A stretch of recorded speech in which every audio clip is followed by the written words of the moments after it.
This episode will probably be shadow banned, and honestly, that tells you everything you need to know. Why are we having such a problem with vaccines?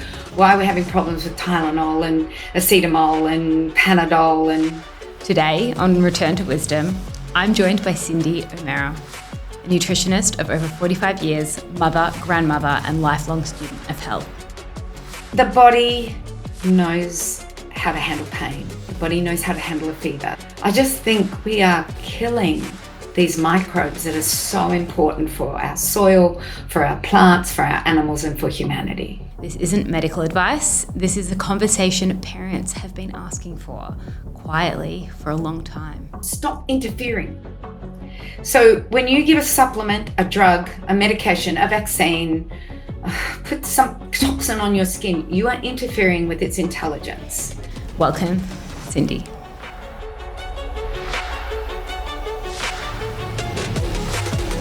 True story. I used to get panic attacks, and when I went and investigated this, it turns out I had low iron, something 1 in 3 of us have. Now, regular iron supplements, gross. They're full of synthetics. Your body doesn't even absorb it, and be honest, inflammation. So when I found this supplement, I just had to share it with you guys. It is Great Spirit. They are organic, synthetic free. It is all whole food based, and they're produced here in Australia. I cannot believe the difference I've seen in my energy levels and no panic attacks. So if you want to check them out, you can head to greatspirit.com.au. Use the code Keshia 20 for 20% off your first order and enjoy feeling good again.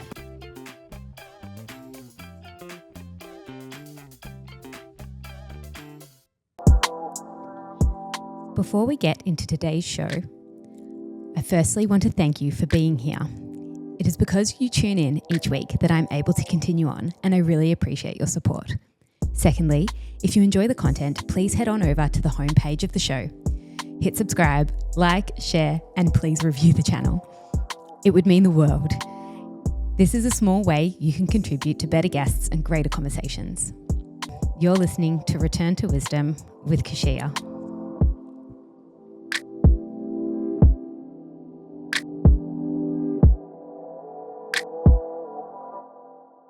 Welcome everyone to Return to Wisdom. Today I have Cyndi O'Meara on the podcast.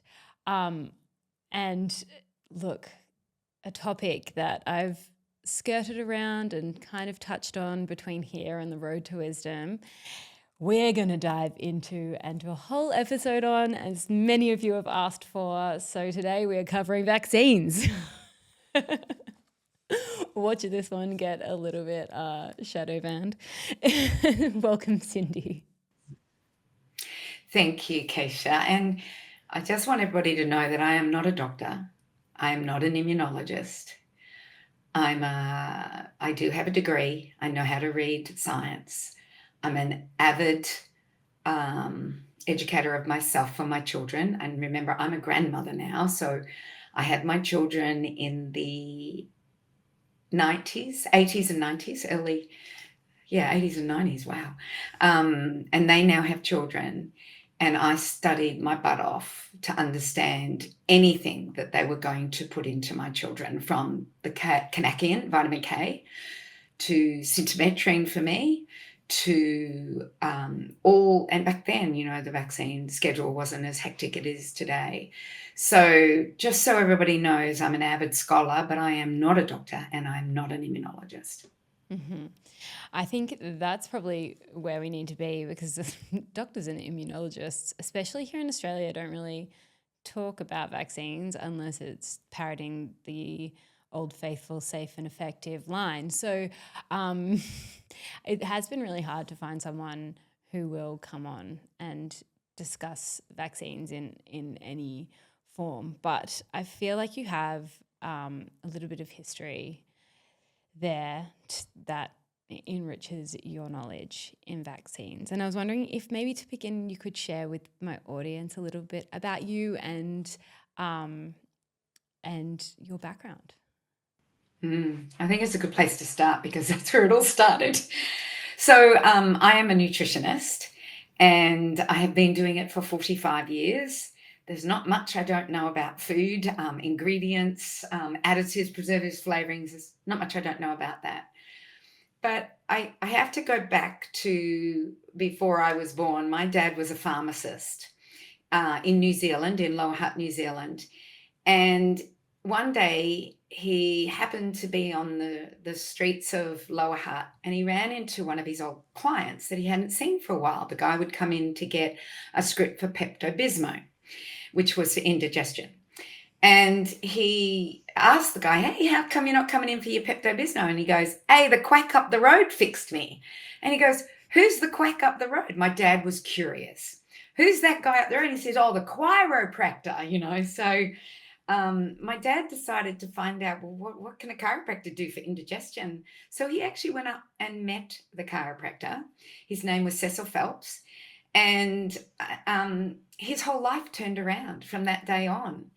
He also was noticing that the people that were coming in for medications this is the 50s I'm talking about. The people who were coming in for medications were coming in their 70s. And he noticed this one lady in particular, she was spritey and young, and she'd come in for her first medication.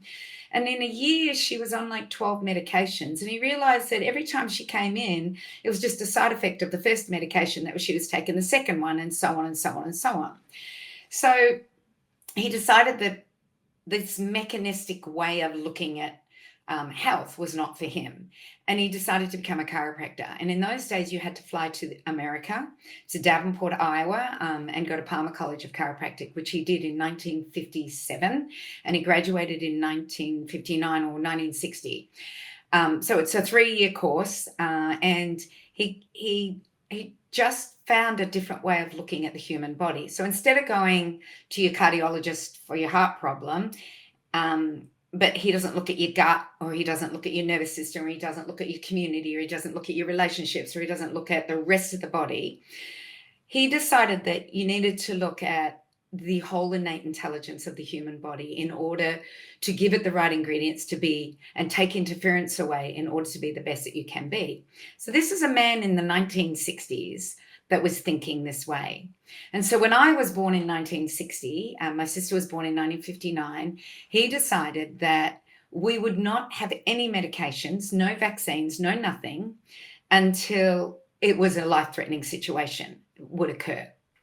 So I remember in 1965 when I went to school that my sister and I would be the only ones sitting in the classroom while everyone else got their vaccines. Now, you have to remember back then, you walked to your vaccines. You were not taken to your vaccines. You were your immune system was doing well before you were actually assaulted with more things that the immune system needed to deal with. So he decided that that would not happen. So I'm 65 and I have, up until Christmas, I had an emergency situation where I had to take an intravenous antibiotic, first in my life at 64. And I've never had any form of medication but that one emergency situation that I was in. And like my dad said, if it's an emergency, you have to take it, then that's what you do. And so that was the first medication I ever had. No anti-inflammatories, no painkillers. He believed that if you have a fever, you have a fever for a reason. If you have a cold, you have a cold for a reason. Don't stop these processes. But you had to also be mindful of giving the body the right ingredients. And so for him, it was good food, sunshine, outdoors. We camped. We did everything outdoors back in the 60s and 70s. And so when I then met my husband and we were going through the process of having a baby, I'll never forget, it was about a month before I was due. And I went to the midwife and I said, look, I just want to make sure that the birth plan's right. We've got everything figured out. And she says, yes, everything's good. And you will get symptometrin and your son will get Kanakian. Or not son at the time, I didn't know it was a boy. I didn't have ultrasound. Your child will have Kanakian. I went, what's Kanakian? And she said, and this is 1989, she says, oh, that's vitamin K. Every baby gets vitamin K. And I went, why? And she says, well, that's to stop hemorrhagic disease. And I went, well, what are the statistics of hemorrhagic disease? Why do we have hemorrhagic disease? Why do we need it now? So I was asking these questions. And then I asked about symptometrin. And I just said, look, I don't need oxytocin. I'll be breastfeeding. I'll be fine. So that was that was fine. But the Kanakian, they wouldn't let me get away with this. So I was at university. I went to La Trobe University. Back in those days, you couldn't go online and Google. I went to La Trobe University and I looked up and I did a paper on Kanakian and the reason why I wouldn't need it. And I gave it to them and I still had to sign my child's life away saying, it's your fault if it dies. We take no responsibility. I said, fine, all good. So that was the beginning. And then my husband, coming from a very medical world, couldn't believe that I didn't want to vaccinate my children. But he said, I trust you. I've seen what you're like. Let's do that. So basically, none of our children had any childhood vaccines. Remember, this is the 80s and 90s. They're not like the schedule today. None of them had the vaccines. And I ended up in a play group. And I'll never forget the mothers in the play group going, you haven't vaccinated your children? You don't give Panadol? You don't give Bonjelo? You don't, what are you doing, you know? And so they would ask me questions. And I would just answer them the way that I knew the best way to answer them, which was, you know, the body is an innate intelligence, give it the right ingredients. We don't need these supports and things like that. And I remember being in kindergarten, and I was the only one that had children that were not vaccinated in this kindergarten. And at the time, I was told that if there was a vaccine preventable disease in the kindergarten, then I would have to remove my children. And I said, that's okay, I can do that. So there was a vaccine, so-called vaccine preventable disease, measles, within the community of the kindergarten. It happened to be a 9-month-old baby who was the sibling of one of the kids that my youngest was going through. And they said, oh, you'll have to remove Tanya for the next 3 weeks. And I just said, has there been a blood test? And they said, no. But 3 doctors have said it's definitely measles. I said, I'm sorry, I won't be removing until that baby has had a blood test. Because number one, I knew my rights. And I knew that it could have been scarlet fever. It could have been rubella. It could have been measles. It was a rash. And just because a doctor says that, it doesn't prove it. You have to have a blood test to prove that it is measles.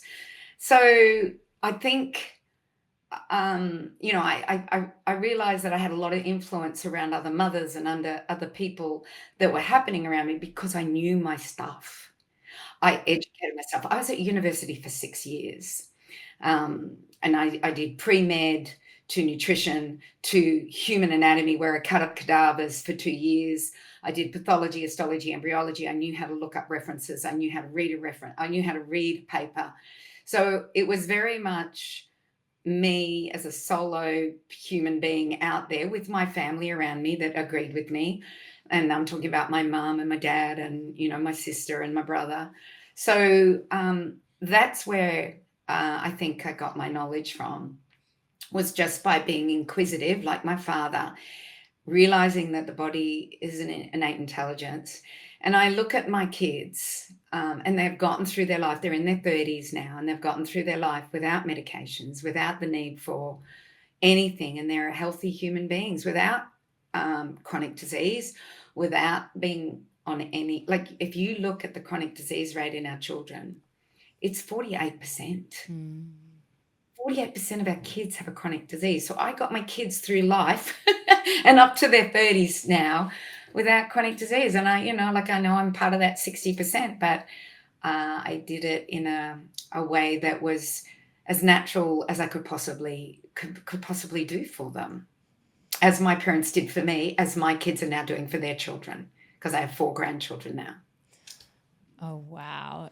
That's, I mean, that's a better start in life than most would receive.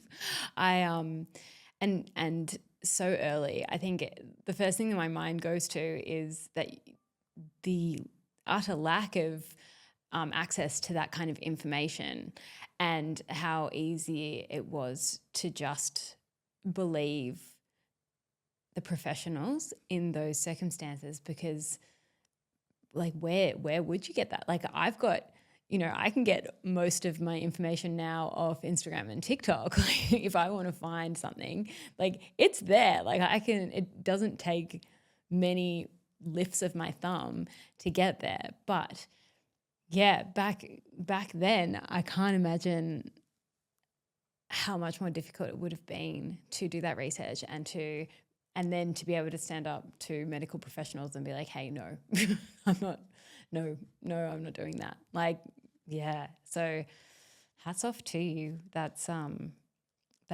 very impressive. But just so you know that I'm not the only one out there. There is a big contingent that was thinking the same way as me. And I hate to say it. Well, I don't hate to say it. It was the chiropractic profession that did it. Most of my friends who are chiropractors brought their kids up exactly the same way. Most of my dad's friends, then, and my generation have brought their kids up the same way. And that generation is now bringing their kids up the same way. We're not alone. I'm not a lone wolf here. I am part of a profession, and people are going, but chiropractors, don't they just crack backs? No, they have a philosophy of vitalism. Vitalism is you are an innate intelligence, give yourself the right ingredients, you can be the healthiest you can possibly be, and stop interfering with the human body, except in a life-threatening situation. Like if you are in an accident and you got your arm bleeding, you're not going to go to a chiropractor or a nutritionist. You're going to go to emergency. And they are brilliant at acute emergencies. I cannot say more than that. The medical profession is incredible at acute emergencies. They're not good with chronic disease. All they know how to do is diagnose and treat with a drug or a surgery. So we're looking at philosophies here where they're both important, mechanism and vitalism, they're both important. It's just that one has tried to take over the whole of healthcare, where I don't believe that it's good at the whole of healthcare. I feel like many listening to this would be in the same boat as you, and unfortunately have learnt from experience as I had. But I guess like one place to start, I mean, the conversation around vaccines has obviously been blown open by COVID, which was both a blessing and a curse. I've found that quite a few of my relatives who were very against my decisions to not vaccinate my children have now come around and are like, well done. Like, thank you. So that in and of itself, I think was one of the silver linings of COVID. But for those people who actually were turned by COVID, they've had their children, they followed a schedule, and then COVID was the one that lifted the blinds up for them. What would you say to parents who are now sitting here feeling extremely guilty that they did ever give their child a vaccine? In my way of thinking, we do the best we can with the knowledge we've got at the time. I had more knowledge, that's all. That's the only difference. They didn't have that knowledge. They were hoodwinked into believing that this is what they should do. And you cannot feel guilty. I discussed with you today that my stepdaughter lost her mother today. And she's feeling guilty that she didn't ring her. I said, you can't do that. You didn't know this was going to happen. And I say the same thing to the mothers.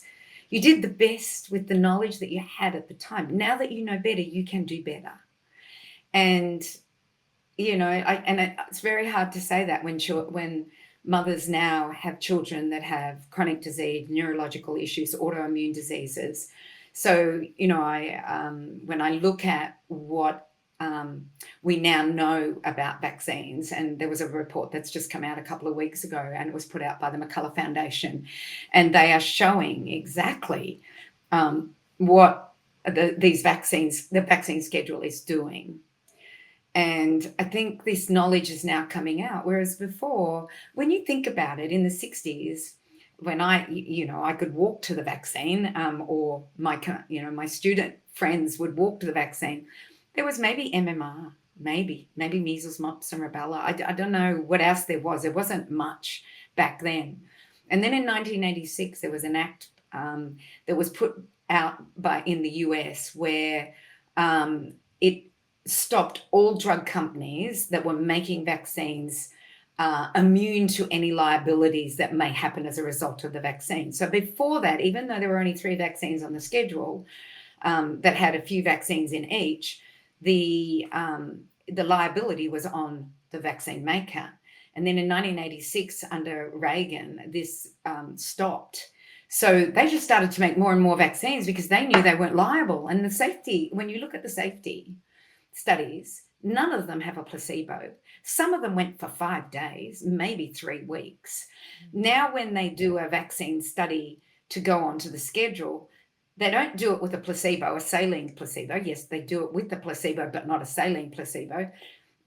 They do it with all the vaccine ingredients, but the microbe or the attenuated virus or the attenuated whatever, or the dead like the virus or something like that. So, and then now what they're doing is they're saying it's unethical to do a non-placebo study when we know that this vaccine has worked, even though we want to put a better vaccine in.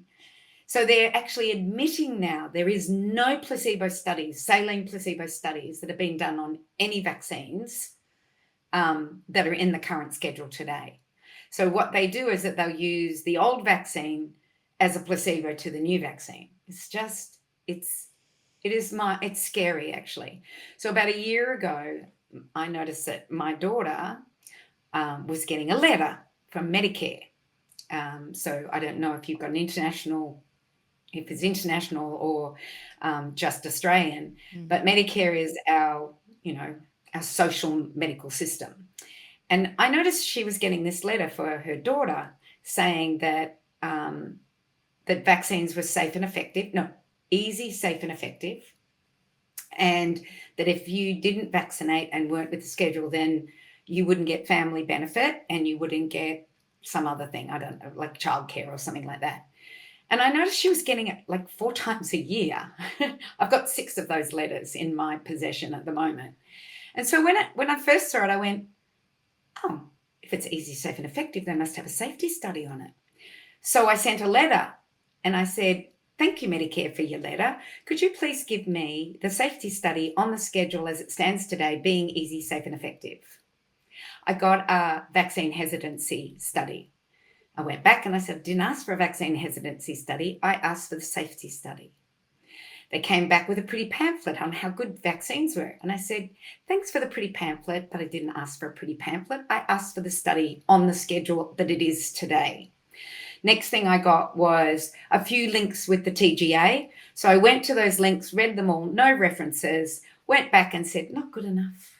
I asked for the safety study. Please send me the safety study. If you don't have it, just tell me and then I won't bug you anymore. I'll just know there is no safety study and you're lying.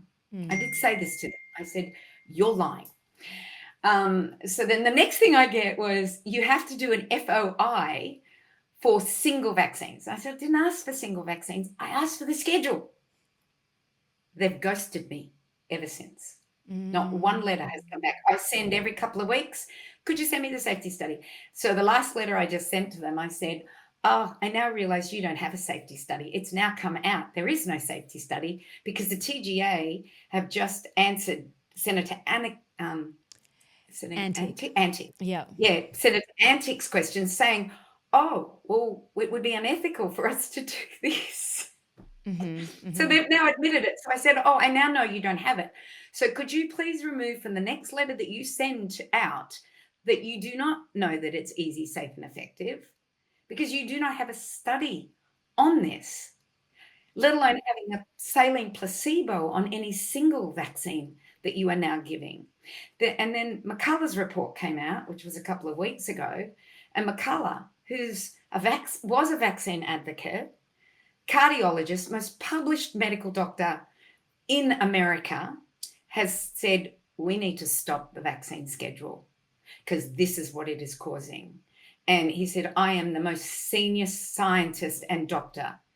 I have published more than anybody else out there, and this is what I think we need to do. So when I read books all the time, like I've given you some documentaries to to ask to play for your audience. I've given you books to read, and I've given 2 studies for people to read. Do not take my word for it.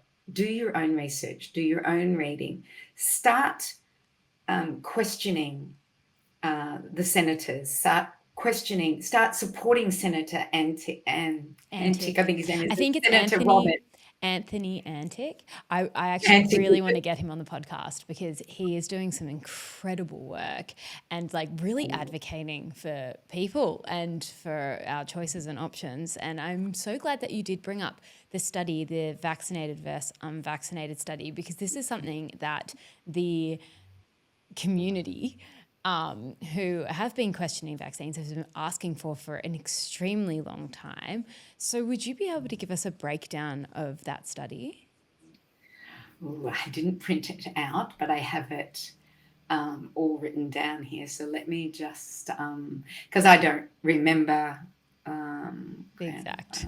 Fair enough. Yeah, I don't remember it. Like it's the chance. Okay, so it's called, let me first get to what it's called. A study found, okay, so this is the conclusion of the study. The study found the exposure to vaccinations was independently associated with an overall 2.5-fold increase in the likelihood of developing a chronic health condition when compared to children unexposed to any vaccines. Now, they couldn't even have one vaccine, the unexposed. This association was primarily driven by asthma, atopic disease, eczema, autoimmune disease, and neurodevelopmental disorders. This suggests that in certain children, exposure to vaccination may increase the likelihood of developing a chronic health condition, particularly for one of these conditions. So the results, if you want me to go through the results, are that there were 18,500 subjects that were vaccinated and just under 2,000 that were not vaccinated in any way. 16,500 have received at least one vaccine during their enrollment in the plan. So this is by the Henry Ford. It was done in 2000, this Henry Ford study. It's an incredible study. It is retrospective, but it is an incredible study. And it showed that the health of the vaccinated was far worse than the health of the unvaccinated. So it's basically saying... and they did the Cox postulate and all of those things, which I'm not up with, but I listened to Peter McCullough and he explains it all to it. He says an increased risk of developing a chronic disease, chronic health conditions, causing autoimmune disease, atopic disease, eczema, neurodevelopmental disorders, which I've already talked about. There was no chronic health conditions associated with an increased risk in the unexposed, so unvaccinated group. The overall probability of being free of chronic health condition at 10 years of follow-up was 43% in the group exposed to the vaccination. So they're saying, 43% of those vaccinated had a chronic disease, but 83% had no chronic disease in the unexposed. So as you can see, there's, I've given you links to that so your audience can read that study. And I really do recommend that people watch an inconvenient study. It's free online. I've given you a link to that. And that goes through the whole process of why this gentleman did the vaccinated versus unvaccinated. He was pro-vaccine. And this is not McCullough, this is somebody else, this is Zeros or something. He basically decided to do it because he believed that the vaccinated would be healthier than the unvaccinated. And when those results came out in 2020, they chose not to publish it. So Del Bigtree, Andrew Wakefield, and a couple of other people put the movie together. And if you hear Andrew Wakefield and you think, oh, he's a discredited doctor, you need to hear his story. It's quite incredible. But Del Bigtree is an investigative journalist in the medical field. He worked on The Doctors, the television program, and did the documentary Vaxxed. If nobody has seen the documentary Vaxxed, that's on the MMR vaccine. I would recommend you watch that, and that is MMR and autism. And then the next one is an inconvenience study, which is about this study that you and I have just been speaking about that was done by Henry Ford. He actually takes a camera to an interview with a hidden camera with this doctor that was head of the study, this professor, and basically said, yeah, it's a good study. And yes, I am concerned about the results. It shows the chronic disease amongst the vaccinated. And then he says, but if I publish it, it will be the end of my career. And to me, I look at Andrew Wakefield, I look at so many other doctors, Paul, who wrote the book, A Vaccine Friendly Plan, Paul Thomas, thank you. You know, I look at these doctors that have lost their licenses because they've spoken up. He's a pediatrician that spoke up. Andrew Wakefield's a gastroenterologist that spoke up. There's Mumford is another one. Humphreys is another one. The first one that wrote a book in Australia called A Chemical Assault on Our Children. Vera Schreibner, Dr. Vera Schreibner. She was, that was the 80s. My sister wrote a book, Immunity, Why Not Keep It, about vaccines. That even was, they got ridiculed. And I liken it to Silent Spring by Rachel Carson, who talked about DDT, the fat-soluble chemical that was being sprayed on foods, swimming pools, hair for knits. It was sprayed everywhere, believing it was safe. And then she came out in the 1960s with this book called Silent Spring saying, hey, we need to be aware of this. And basically Monsanto and like any chemical company ridiculed her and had the money to say this woman is hysteria, and yeah, she was, but now her book has proven to be true, and DDT in 1974 was banned. But then glyphosate came in, and now the same thing is happening with glyphosate. It's like the playbook just keeps being played. It's being played in the chemical industry, the agricultural industry. So there's big food, big pharma. Big food's the same. I could talk about additives, preservatives, and flavorings and how they're being made and the metabolites that are in them and what they're doing to the health of our children and to humanity. And then the chemicals, what they're doing to the planet and to the soils and to the ecology of the soil. And now the drug industry, Vioxx and all the medications, thalidomide, that have been shown to be wrong and cause problems. And now the vaccine industry. It's so interesting because with Vioxx and thalidomide, which had a different trajectory to vaccines, I mean, they found that it was causing a problem. They put it out on market firstly without proper testing or ignoring poor testing. And then it was discovered that it was causing a problem and they withdrew it from the market and stopped suggesting it. Whereas with vaccines, I think just recently in the vaccine court in America, a SIDS case was just proven to be caused by vaccines. And this is something I've spoken previously, I think on The Road to Wisdom, my previous podcast, but my first inkling with vaccines was when I had my baby, and I was like, no, you can't give her that. Like, I've spent my whole pregnancy completely medication free because of thalidomide and that story. I was like, I'm not taking anything.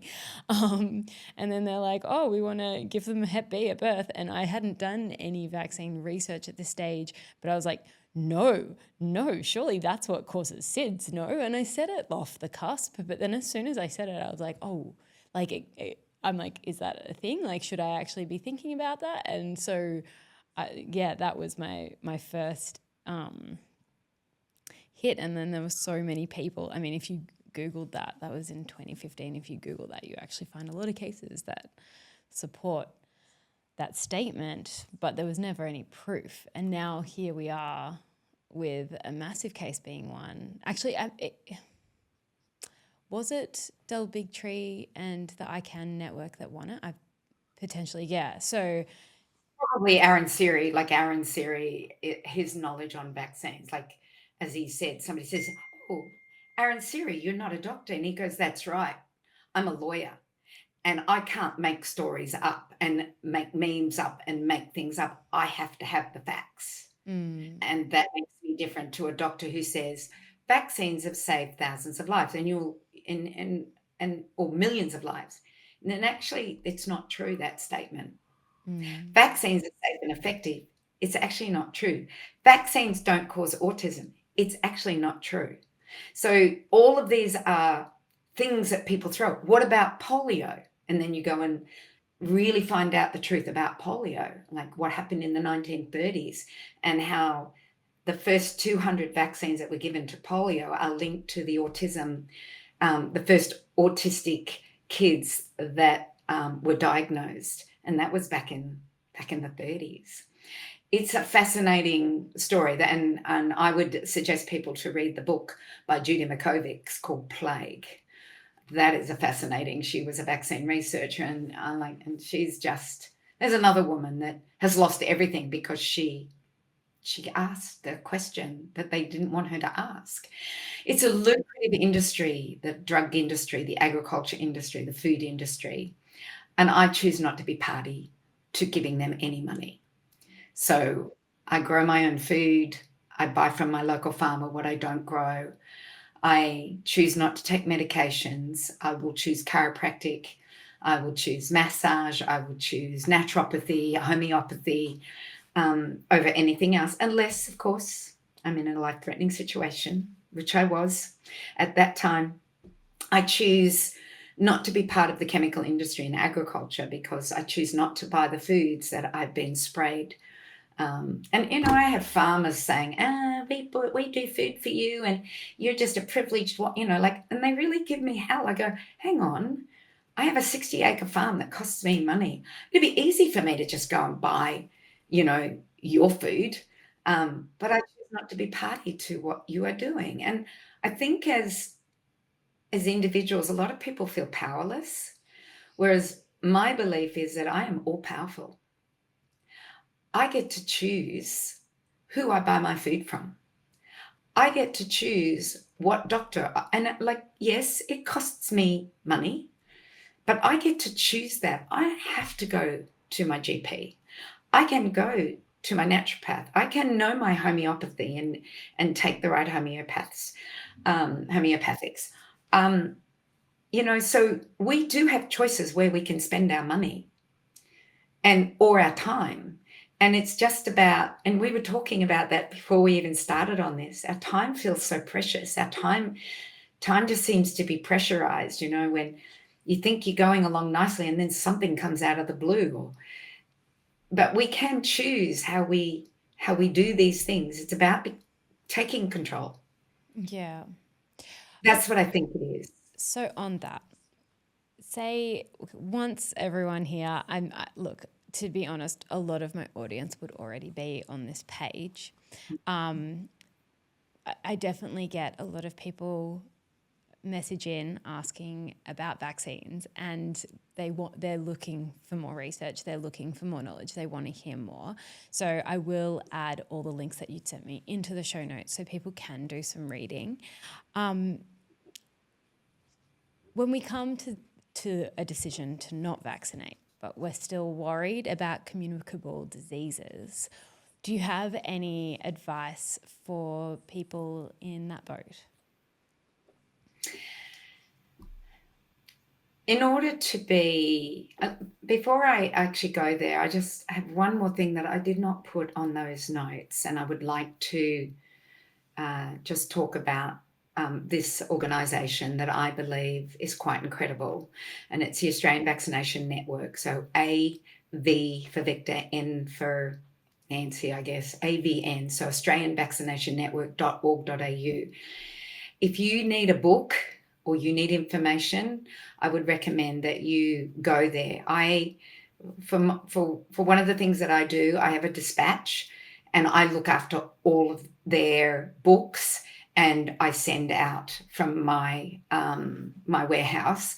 I send those books out, and I look at the books they've got. I only gave you 3 or 4, but if you go on their shop, you will find lots and lots of books, and you'll find the books that I have suggested. That's the first thing I wanted to say to you. The other thing that you asked me the question of was with regards to if you're scared of communicable diseases. Once you educate yourself on communicable diseases, so let's take measles. So in 1900, measles was taking lives. By 1963, by the time the first vaccine came in for measles, or 1960, the death rate had reduced by 98%. So sanitation, better food, all of these things contributed to contagious diseases not being so contagious. And if we looked at COVID, I found that a fascinating time in history. Oh God, there's so many factors that are coming into my mind, but I'm just going to stick with what everybody can probably deal with.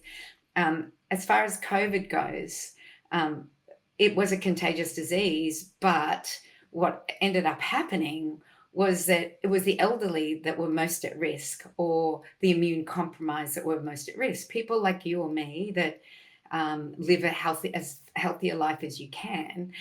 And I never, as far as I know, I was around people with it, but as far as I know, the only thing I got was a fever. One night at 4 o'clock, I went, oh, I feel very good. Oh, I'm a little bit hot. And I woke up the next morning, went to the farm and did what I needed to do. And then on the Saturday, I was with a friend who has essential oils. And she said, smell this one, Cyndi. And I smelled it and I went, I can't smell anything. So whether I had it or not, I don't know. But if you have a strong immune system and you are doing the best that you can, giving your body the right ingredients. Now let's talk about the right ingredients. Good food, not ultra processed, getting out into the sun. Don't be scared of the sun.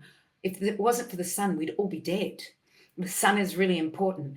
The sun, you have more mitochondria in the retina of your eye than anywhere else in your body. If you don't see that sun without sunglasses or glasses on, then you're not producing energy. You're like this incredible energy maker when you're out in the sun. Your skin, if it sees the sun without glasses, now I'm really going to put this on people, without sunglasses and glasses, your body knows what to do. If you're not eating vegetable oils, then the fat on your skin is vastly different and your body can deal with the sun far greater. So these are these factors that nobody's talking about. Well, I shouldn't say nobody. There's this podcast we are on this podcast. Oh, good. Yes, we've done circadian rhythm and quantum biology. So you guys are amazing. Yeah. So so I'm talking to an audience that's very advanced. So then they should know the ingredients. Sleep, connection, good quality water, producing good quality food. So you're producing your own low deuterium water, because that's what your mitochondria do. All your circadian, all of that, all contributes to giving the body the right ingredients. The other thing is to stop interfering. So when you give a supplement, a drug, a medication, a vaccine, put some toxin on your skin, you are interfering with its intelligence. So I'm not a supplement lover. I don't know if you've talked about supplements. No, but I will often tell my friends to stop taking supplements. But please continue. So I appreciate food-based supplements, definitely. Like instead of vitamin C, you take camu or kakadu plum. Instead of vitamin D, you eat foods that are high in vitamin D and you get out into the sun. Instead of zinc, you would eat oysters. That would be a part of your diet. So I'm very much about what is it that I can consume as opposed to taking a supplement. Now, remember, in a life-threatening situation such as sepsis, then intravenous vitamin C is a lifesaver, more so than antibiotics. And there's a great book on it. And do you think I can remember? Paul Merrick. He's incredible, and his book on that is mind-blowing on sepsis. He's an emergency care doctor that figured that antibiotics weren't working. Let's do IV vitamin C and a few other things, and he wrote a book on it, but it was smashed. Just they didn't want him to tell this story. So in a life-threatening situation, IV vitamin C is incredible, and I am not going against that. But when you're taking a supplement just for the sake of taking a supplement every day for the rest of your life, I think you need to be really careful, because that's mechanistic, and you are interfering with the body's innate intelligence, what it is like with food.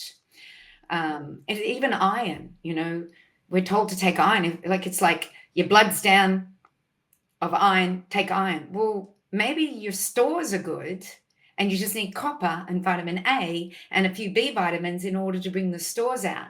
Do you know that, iron, you use 25 milligrams a day, you recycle 24. And yet you're told the RDI is to take more and more iron, but too much iron can be oxidating. There can be a real problem. So I'm all for taking liver if I need iron, because then I've got little iron, but lots of copper. I've got lots of vitamin A, and I get a lot of the B vitamins as well by taking liver. So I don't know why I went on that rant. We're looking at I'm ways sorry. to prevent Oh, or interfere with your innate intelligence. yeah. That's it. So that's one way I think you're interfering with your innate intelligence, is by taking mechanistic supplements, not vitalistic supplements. And taking, it was interesting. I've been on a hike for 2 weeks, and I'm very much, if I feel the pain, then there's something wrong and I need to listen to my body. Whereas I watched some of the girls just keep taking drugs, even out on this incredible hike that I was on. And I'm thinking, I know it's easy to take the drug. It's far easier to take down the inflammation or anything like that. And there are sometimes we need to do that. And I've seen cases where we need to do that. If you've got to walk out and you can't walk out, you take that drug. But they weren't at that point. I think it's good to feel certain things and to understand your body and the capacity of your body and not interfere with it.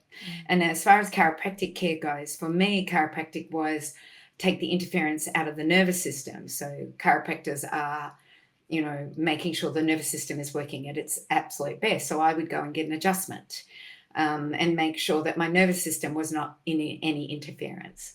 Like EMFs are interfering. So we've got to consider all of these things. But I find if your body is working at its absolute best, then you can combat mold and EMFs and things like that. You can combat it far better than somebody who becomes very sensitive because their body has not got that strength in order to do it. So for these women or parents that are going, okay, what about these diseases? Make your body the best it can possibly be. For millions of years, like I've just been to the Olduvai Gorge. It's in Africa. It is the what they call the cradle of humanity. 3.5 million years ago, humanity was there. Maybe not as humans, but as Homo habilis, or I saw footprints. Oh my God, my mind was absolutely blown. How did they survive? How did they know to migrate? How did they know what foods to consume? They had an innate intelligence. And I could tell you so much about that, but just know that if you do the best that you can do for your body will do the best that it can do for you, and it will resist infections that are coming around. And that's where I stand. If you choose not to do that, then you choose to do the best that you can for your human body in order to resist these diseases. Can you give any practical tips for parents with their children? I guess not so much we know to clean up our water and our food and our environment, but when it comes to diseases and maybe your child contracting something, what advice would you give to parents who are now with a child who is sick, who's running a fever, who's up at night coughing, and you want to reach for the Nurofen or Panadol, but perhaps there is another way. Can you could you expand on that? So I can't give advice, but what I can give you is a story. So my son was probably 3 years old at the time, and he started to get a fever, and he was seeing things. He was hallucinating. His temperature was really reaching up, and so I got in the shower with him and put tepid water, and I just rocked him. I just rocked and rocked and rocked him. And like at the time, it was scary. And I said to my husband, maybe this is the time we need to give Panadol. But we didn't have any Panadol in the house. It's 3 a.m. in the morning at this point. And he says, I'm going out. I'm going to go out and I'm going to get us some Panadol. And he got back, I don't know, about 4 o'clock. He said, nothing's open. You know, this is the 1990s. Nothing was open. There was nowhere to be found. We had no friends that we could call on. And so what ended up happening is that by the time my husband got home, the fever broke. And I put my son to bed. And then the next morning he was like running around like there was nothing that was wrong. I'm not telling you it wasn't scary. But I just kept I didn't want to get his core temperature down. I just kept him comfortable because his core temperature, so what a temperature is, and the body's not stupid, but what we do is that we interfere with the body and it makes it not as intelligent. So what the core temperature does, it takes the body to a temperature to kill that bug and get rid of it completely. So I had to wait for that core temperature to come up, rock my son, keep him comfortable in that tepid shower, because that's all I could do, because I tried to cool him down on the outside as best I could, but it wasn't working, and that's why we ended up in the shower. And then it broke. Never saw another sign of it again. Another one with my son. He was 13 and playing football. This is pain. So he was 13, he was playing football. He went down. I remember with my friend, he said, Cyndi, that's Brogan and he's not getting up. And so I go into, oh, geez, what's happened? Anyway, he broke his collarbone and the x-ray looked like, if anybody's watching, I've got an X on my hands. It was completely broken. We went to the hospital and the nurse said to my son, and I love this, he said to my son, what's your pain? If I was asking you for 0 and 10, 10 being really bad and 0 being you're okay. And my son says 8. And I'm thinking, 8? It'd be a 10. You've never felt pain like this, So I said, surely it's a 10. But anyway, she said, I'll give you something for it. And my son at 13 said, I don't need anything. I'm okay. He got through that broken collarbone without one painkiller. And this is what I think happens, is that when you don't give painkillers, your body knows what to do when something like that happens and it goes into shock and it gets pain. But what we do is we give painkiller after painkiller after painkiller. And then when something like that happens, sometimes the painkiller doesn't work. So I'm going to take you now to he's 21 and he's in a motorbike accident and he breaks his scaphoid, which is one of the hardest. It's a bone that doesn't heal very well because there's not a lot of blood to it. And it's very painful when they break it. And after 24 hours, he comes to me and he says, he's still living at home. And he says, Mum, I'm still really hurting and I can't sleep or anything like that. And I said to him, you know what?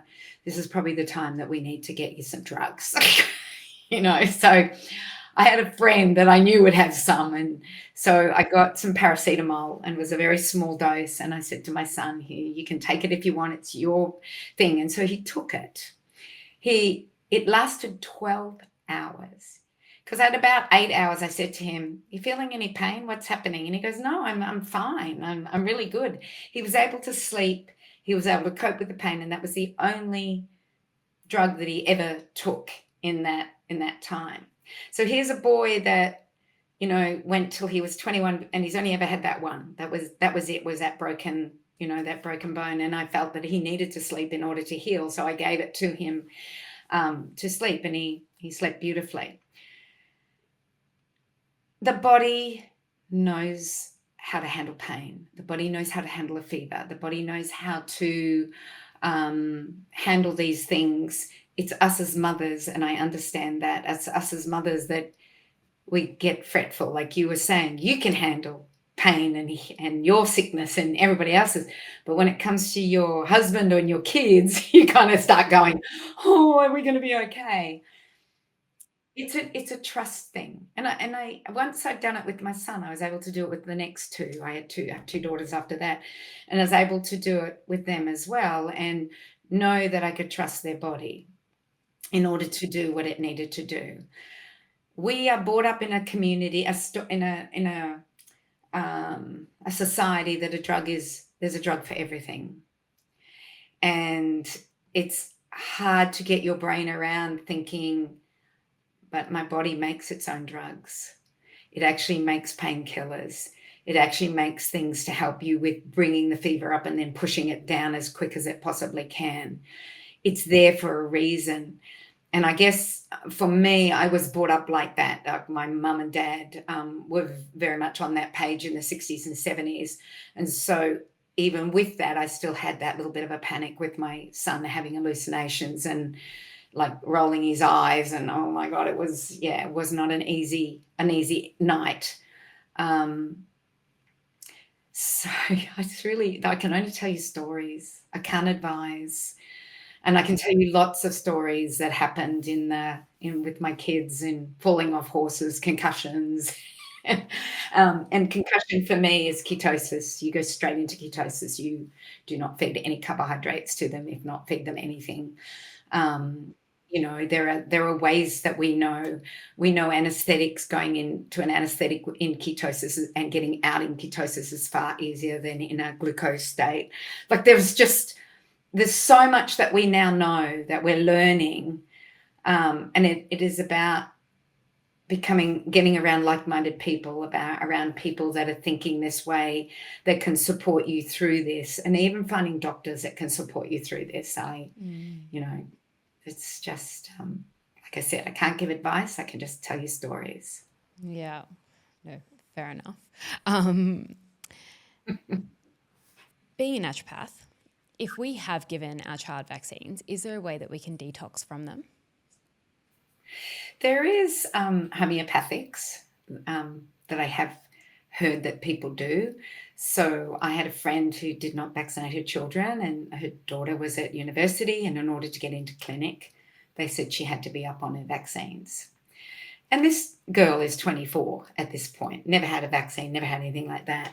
So she really wanted to be in this profession. This is what she had to do. So she chose to do the vaccines, and then they followed it up with homeopathics. So I am not a homeopath. I would recommend Remedy, RMDY.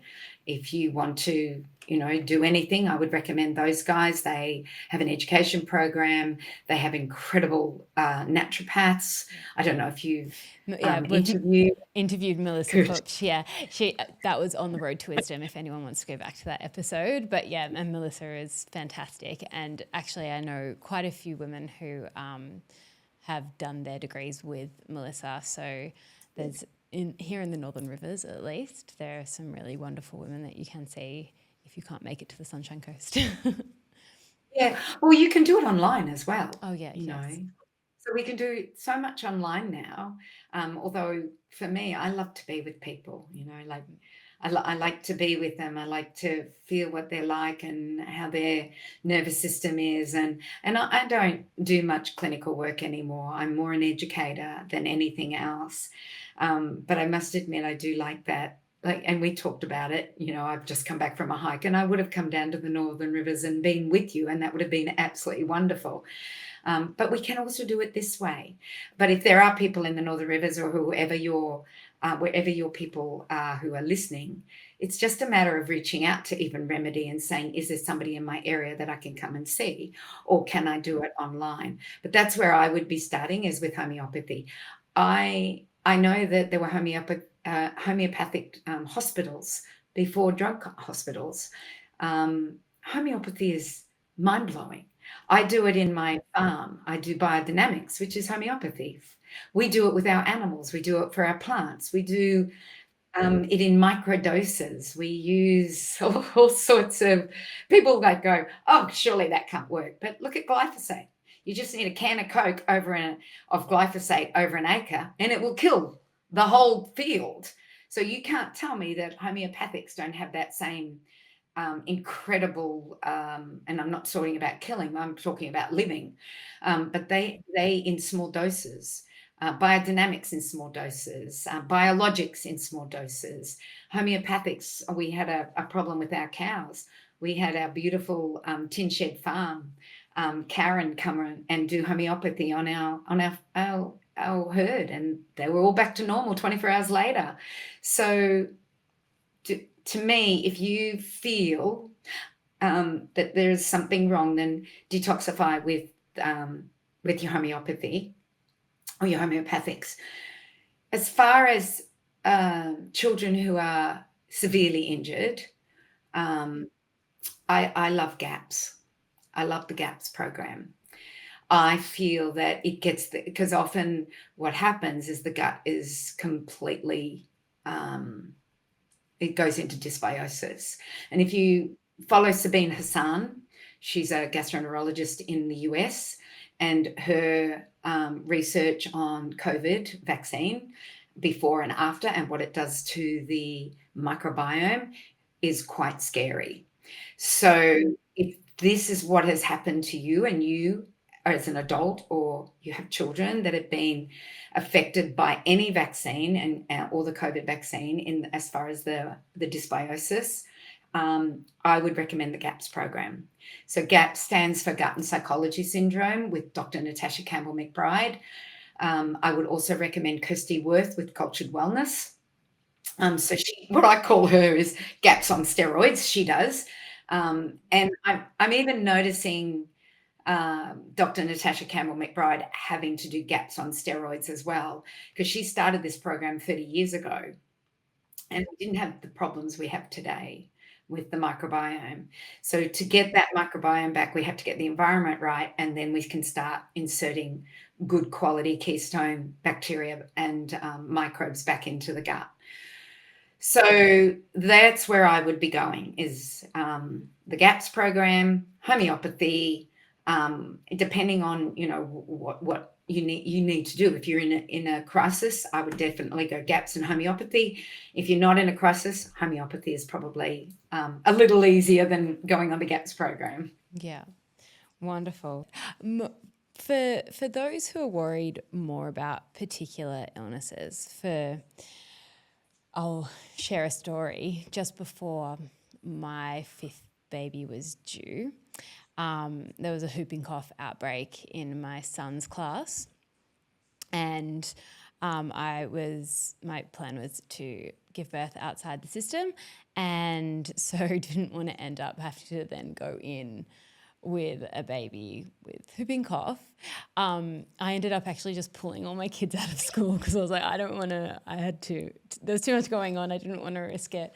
But there was a lot of parents who were freaked out because in this area we do have a lot of babies. Everyone's like, oh, if my kid got whooping cough, and they were the one to pass it on to a baby, which is where people get quite concerned.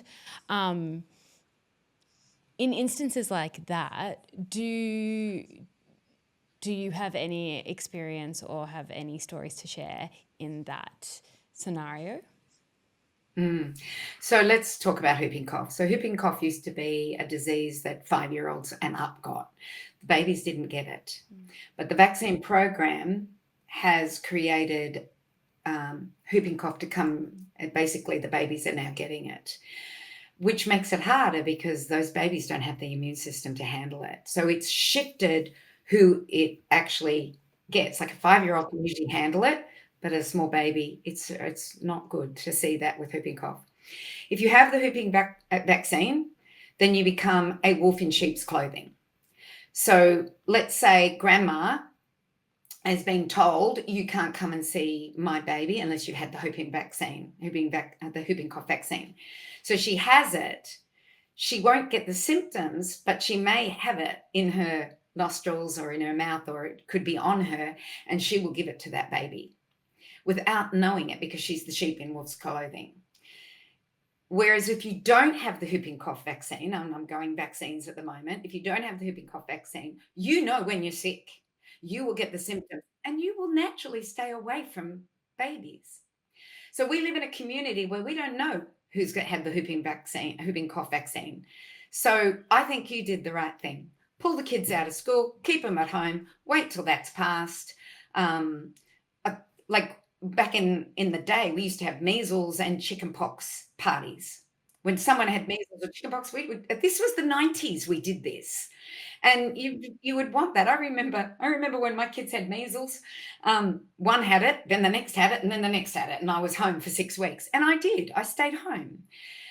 It's not easy, it's hard, but then everybody would come, we might need to do it too. And then the chickenpox, we didn't have the vaccine for the chickenpox. I did it again. One kid would have it, and then the next kid would have it, and the next kid would have it. And so I just stayed home. I stayed within my own self, and if somebody wanted to come around, they could come around. But I wanted that this to be with my family, and this is how we cared and we nurtured in our community and our family. So as far as what you did, I think you did the right thing. I know that's really hard when you're having your 5th kid and you're going to have a baby, and they're all at home. But in this day and age, I just think you did the right thing, especially when it's now shifted from the 5-year-old to the 2-week-old, which is what's really sad. And there's science that proves this. If you're wanting to know, Del Bigtree has some wonderful science on this and some great programs on it on the High Wire. And he talks about that many of the vaccines, by the way, do not have an efficacy of not passing it on. So while they say they're safe and efficacious, they're efficacious, or they have an efficacy about it, they're not. They're lying. Most of them do not stop transmission, which I never knew. I didn't know this until I started to read the science. And I always knew about the safety. That was just something that I had been brought up with and the way we looked at it. But I think what you did was the right thing. And if whooping cough is hanging around and you're about to have a baby, or you have a baby, I take the kids out of school. It's not a big deal. Yeah, no, it was so funny when I did it, because I'm like, gosh, I'm probably being so dramatic right now, because also you just don't know if your kids are going to come down with it or not. And I was like, how long can I keep them out of contact with community? In all reality, we don't know when this baby is coming. I think I was 38 weeks at the time. And I was like, it could be, 5-6 weeks. And then it's still that 6-week period of postpartum that you don't want them to. Anyway, but we managed to get through it. She did get a cold. I think she was 3 weeks old, and it was a little snuffly nose, and then she was fine. And then she got the next one at 8 weeks old because we have lots of kids. Community, and so you're passing it on through yours. But this is what's sad, is that many of your age group are vaccinated, and then they're not passing the immunity onto their proper immunity that we get. So my sister wrote the book Immunity, Why Not Keep It? And she talked about lines of defense in the human body, and the first one is the skin. So when you put a needle into the skin, you've missed that first line of defense. In actual fact, you've missed 2 lines of defense. And your body's not doing it the way it should be doing it with those lines of defense. And the immune system has the innate and the adapted. So the innate is there, and it works innately. The adapted is what you have become exposed to, or your mother has become exposed to, and you give that protection to that baby via breastfeeding, via skin to skin, by vaginal birth, by all of these things. We help our baby's immune system, become adaptive as opposed to just innate. And I think we could be heading for a crisis in that we have so many people that don't have that natural adaptive immune system, that these babies may not be as immune as they could be.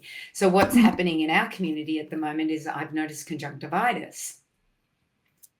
It's really it's everywhere, like so-and-so's got it and so on. And because I'm in that community because of my grandchildren, but my daughter has said to my daughter-in-law, please don't come around. You know, you leave it there. We'll deal with it later. But then I watch, and the two cousins play together 3 days a week or 2 days a week. So it's going to be interesting to see if from whatever happens, we just deal with it when it happens. And conjunctivitis could be viral, antibiotic, could be, bacterial, or could be allergy. So if it comes up really fast, it's usually an allergy. If it comes in slowly, it could be a virus. But what they're treating it with is antibiotics. If it's a virus, there's no bloody point in doing that. So we have to be really aware we don't know what it could be, what could the cause be, and be very mindful that if you have antibiotics and you're especially oral antibiotics, then you're depleting the immune system, or the gut bacteria, and depleting the immune system. So every drug, everything you do has an opposing effect. You have to be very mindful of those opposing effects. Absolutely. I feel like and I do wonder about this, and I wonder your thoughts. In my area, gastro is often rife. Like, gastro bugs go through the school or the community way too regularly for my liking. And I don't remember as a kid, I think maybe I had gastro once, and I don't even know if it was gastro. I think it might have been like food poisoning of some sort. And I just wonder, I grew up in Melbourne, so the climate is different, and obviously it doesn't flood as regularly as it does here, and we're not all swimming in the waterways all the time. So I wonder if that has an impact. But would you have any thoughts on immune systems in regard to that? I do, actually. So I'm from the 60s and 70s. I don't remember any of that.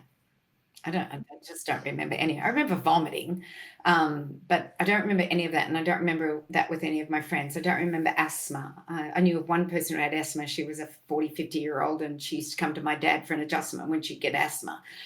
So that wasn't happening in the 60s and 70s, and it sounds like it wasn't even happening in your era. So around the year 1995 was the beginning of the genetic modification of soya, canola, cottonseed, corn, and some were Roundup ready in that regard. And Roundup ready means that you can spray as much Roundup on it as you can, and it won't kill the plant because they're genetically modified to resist Roundup. Roundup has a chemical in it called glyphosate. Glyphosate was discovered in the 60s, I think it was, as to be an amazing chelating agent. And so it was used to clean industrial pipes. So it took minerals out of a system. And then they noted that when they poured water out of these industrial pipes, if there was grass there, all the grass would die. So in the 1970s, it was patented as a herbicide. So they started to use it for weeds. Then it became Roundup Ready GMOs. So that was the beginning. 1995 was probably the beginning of Roundup being sprayed willy-nilly on places around the US, Australia, wherever they were using GMO agriculture. Then they realized it was a great desiccator. So desiccating means it dries out like a wheat field. So if a wheat field was to be harvested and it wasn't ripening, they'd often put glyphosate on it or Roundup on it in order to, in 5 days' time, it would all ripen and dry out, and all the riffraff for harvesting would be dried, and it was easy harvesting, and everything was ripened. So, and it was I think there was a better yield, because as a plant dies, and that's what it was doing, was dying, it brings out more of into the seed so it can survive. So it's a survival mechanism for plants. So that happened in 2000, the desiccation of wheat and other grains, chickpea and other legumes. So all of a sudden, from the year 2000, we started to have more and more glyphosate in our food supply, affecting our food supply. You cannot wash this stuff off. It does a chemical reaction. It stops the shikimate pathway. It pulls minerals out of the food. It stops tyrosine, tryptophan, and phenylalanine being produced in the food, and it leaves a residue. In the year 2002, it was patented as an broad spectrum antibiotic. So all of a sudden, everybody who's eating wheat and chickpeas and barley or rye or whatever they're spraying it on, as well as corn, soya, and all those things that have glyphosate on it, or Roundup or glyphosate on it, are eating these foods. So we are putting antibiotics into our gut. Breakfast cereals, could be in the milk because the cows are eating it. It's water soluble. It's in our rain. It's in our water supply. Our bloody councils spray it everywhere. Excuse me for swearing. I've been on my council forever. They spray it everywhere. Landcare sprays it. It is the most heavily sprayed herbicide on planet Earth today. It's an antibiotic. It is killing the ecology of the soil and the ecology of our microbiome. Therefore, we don't have a robust microbiome. We are killing out species that would have been able to resist these bugs that are now entering our gut. And that's why you are seeing gastro. That's why you're seeing autoimmune diseases. That's why you're seeing kids with gut problems, parents with gut problems, grandparents with gut problems. We didn't have gut problems in the 60s and 70s like we have it today. So Australian Pesticide and Veterinary Medicine Authority, in their stupidity or wisdom, have registered 596 glyphosate-containing products. I'm a little bit sus on the thing that cleans out your coffee machine. It has to be a mineral chelator, and I want to know what's in it. They don't tell you what's in it. And I'm wondering if glyphosate is part of what cleans out your coffee machine. I don't know. I'm just throwing it out to everybody, because ask the question and we might get the right answer. I won't use the chelating agents on our coffee machine. I have a really good water filter. Hopefully that removes everything out of it. Oh gosh, I could go on and on why I think now have more autoimmune diseases, why are we having such a problem with vaccines? Why are we having problems with Tylenol and acetamol and Panadol? And I just think we are killing these microbes that are so important for our soil, for our plants, for our animals, and for humanity. Sorry, that was a little bit of a rave, but I No, really think it's important. it's needed. I might just take a moment to plug Blair's new project with the Farmer's Footprint, because I did interview Blair a few weeks ago, and they're running a series at the moment on glyphosate. So if people want more information, although you did an incredible summary there, Cyndi, to go and head over to The Invisible Ingredient, which is a podcast run by Farmer's Footprint. Because they're doing some incredible work over there trying to bring more awareness to this, but also giving people tools to start, one, avoiding, and two, getting in contact with your local councils to stop the mass use of these products. It's insane. Yeah. I wrote a letter to my council years ago. So I did the documentary What's with Wheat in 2016, and it was basically on the desiccation of wheat and glyphosate and how it was causing gluten intolerances and problems with our gut and the dysbiosis, etc. So I did a whole documentary on it, and I decided I was going to tell my council. So I told my council that this letter was going to my solicitor, and here's the evidence that we have today about glyphosate. And if they didn't stop spraying it, then they would be complicit in destroying human health in the council region. And they have stopped spraying it in certain areas, so they won't spray it in Brisbane Road. If I catch anybody spraying it, I ring the council. If you are not going to be an advocate for this, then you're not going to be an advocate for your children. And yes, this is my bag, and somebody else's might be something else. 5G. But I think whatever it is, and Blair and Farmer's Footprint are doing an incredible job. Zach Bush, Charlie Arnott, Terry McCosker, these are my heroes. They're doing it in their area, which is farming or chemicals or regen farming. And then there's all these amazing nutritionists out there that are also my heroes, and doctors out there. And And I follow them, Senator Antic, Senator Roberts, Pauline Hanson. I think, and don't please turn me off because I said Pauline, but I think, she's doing the best she can. And I really appreciate that they're a little bit different to the Liberals and the Labor Party, Liberal and Labor Party. And I think if I was going to sum up, is you just got to work in your own backyard and just look after your family, look after yourself by you looking after yourself and doing the best that you can, and then for your children. And then by example, we may be able to influence, we'll never change, but we may be able to influence our family and friends. And with their love and support, we may be able to influence a community, a council, a country, a planet.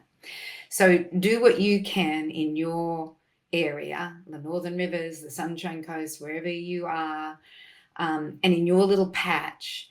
And you just never know. I see you, Keshia, what you're doing, and I'm sure you don't have the time. But what you're doing is you're educating a group of people so that they can become, more aware of what is happening out there. And like you said, COVID has started this. I don't think it was meant to. I think it was meant to make us more, more bow down to what they want. But I think there's a real incredible uprising, and I'm loving watching it. I didn't think I'd see it in food, in vaccines, in drugs, in medication. I didn't think I'd see it in my lifetime. And I'm 65 and I've been, on this 65 years. So it's pretty exciting to see you, your community, and other communities doing an incredible job. I'd like to add to that in birth as well, where we're trying to take back birth and fix that too. So yeah. Yeah. Oh, I just love it when something goes wrong in a home birth, and there was that one in Melbourne that happened, and I'm sure she had amniotic. I don't know. They never said what happened to her, but they made it out that, if you do a home birth, it's bad, But I think about all the hospital births that they never talk about. Yeah. And this one home birth where she passed away in it, they tell a whole story about it. Yeah. It's interesting. I actually, because I've done quite a few interviews on birth, and I did some research around poor outcomes within the hospital that you never hear about, and specifically stillbirths and neonatal deaths. And it's 6 a day Australia-wide. Oh, geez. 6 a day, yeah, that on average. So it's in hospitals. Well, I think the percentage of births that happen without, outside of the system are few and far between. Yeah, I think the outcomes, from what I remember, I haven't looked at this in a little while, but the outcomes for babies between midwifery-led home births and hospital births are roughly the same. However, the outcomes for women are infinitely better within home births. And then there's also free birthing, which unfortunately we have no information on, and therefore cannot say whether it is better or worse outcomes-wise. But I guess from the stories that I've heard, you can draw your own conclusions. There are lots of stories out there. So, that's a whole nother industry that needs a whole lot of help, information and awareness brought to it as well. But hey, we'll do what we can over here. I'm happy to say that my 4 grandbabies were born at home. Oh, beautiful. I love hearing that. It's Yeah, they're all born at home, and it was just like I take my hat off to my daughter-in-law, who was not brought up in my family. Yeah. Came in with my son and has just embraced this incredible. When she said she was going to have a home birth for her first, considering where she'd come from, I was like, wow, this is so cool.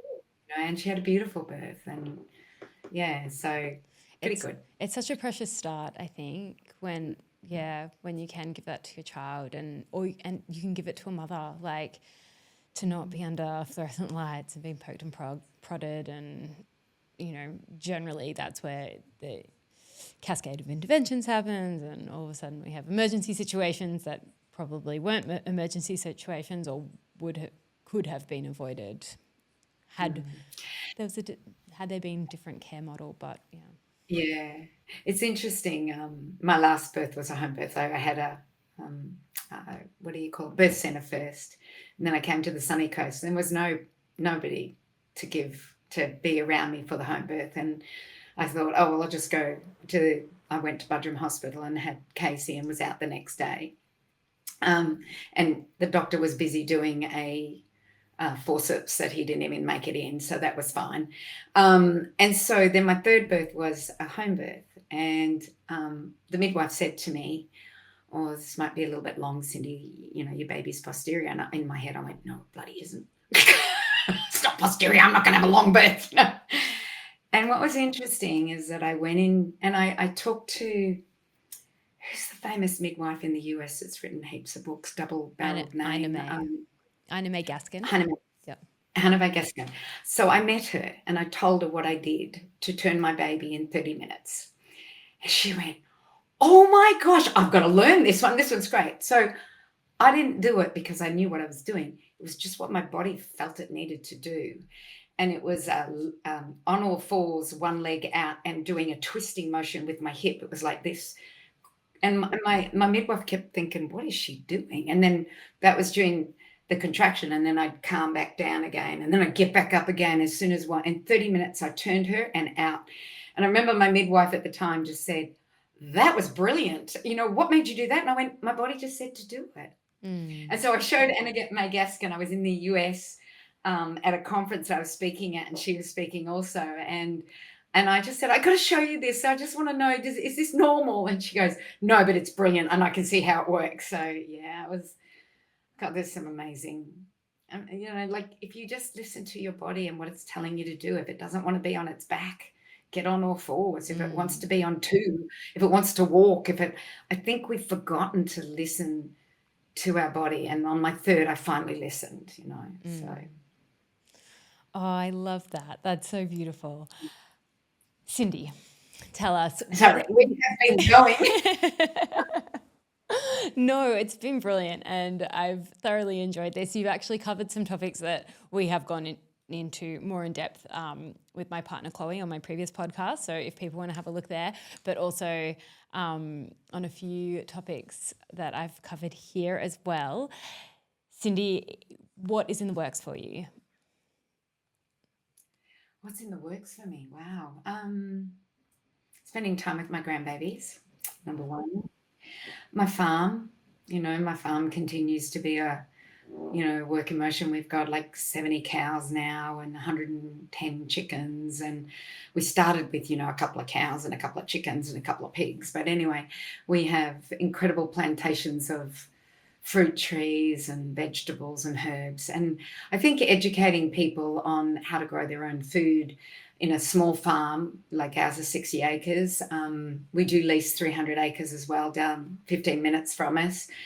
So that is one thing. My nutrition academy continues it's been going for 10 years. It's an education program. It's certified internationally, and you become a functional nutrition consultant. And it is basically based on vitalism and anthropological principles. And we didn't even go into that, but there's a reason why I base it on those two philosophies, or those two incredible guiding lights, because that's what they are, they're guiding lights. I own a company called The Packing Company. So I've only owned it 2 years, and it was a need that I saw to help young entrepreneurs bring a product to market. We do everything from sourcing ingredients, helping with formulations. If you have your formulation, then we just do it, to holding to dispatching. So then all you have to do is be part of the marketing, which I don't want to do anymore. I don't want to be part of marketing anymore. I just want to educate. So I do have the packing company. I have the Health and Nutrition Summit, which is already booked out for August next year. I do that on my farm. when you say, what am I up to? I'm off to England in February to speak. I have 3 speaking engagements in England, so I still speak internationally. It's always about food and nutrition, and I don't publicly speak about vaccines, so this is probably one of the first times I'm very public about what I think. Like I said, I am not the expert. I'm a mother and a grandmother, and somebody that has experienced a friend's baby dying 36 hours after their 16-month vaccines, and watching her go through that shit and hell.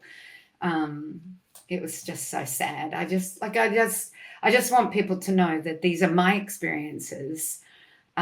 Please do your own research. Please do. I've given you everything that I think you need in order to. I've given them to you, Keshia, so they can look up these documentaries. I've given you links to them, to the books, to everything. I think we're offering, the Nutrition Academy is offering the Introduction to Nutrition to your audience, and a free copy of my sister's book, Immunity, Why Not Keep It, which was written in the 80s, but is still very much current today about vaccines and about the statistics before the vaccines were introduced. So we will give you a free copy of that book if you take on the Introduction to Nutrition. So I guess that's what I'm doing. I should be retiring at 65, but anyway, it ain't happening. There's no time for that. There's no time for that. No time. I should just be playing with my grandbabies. But anyway, I get to do that too.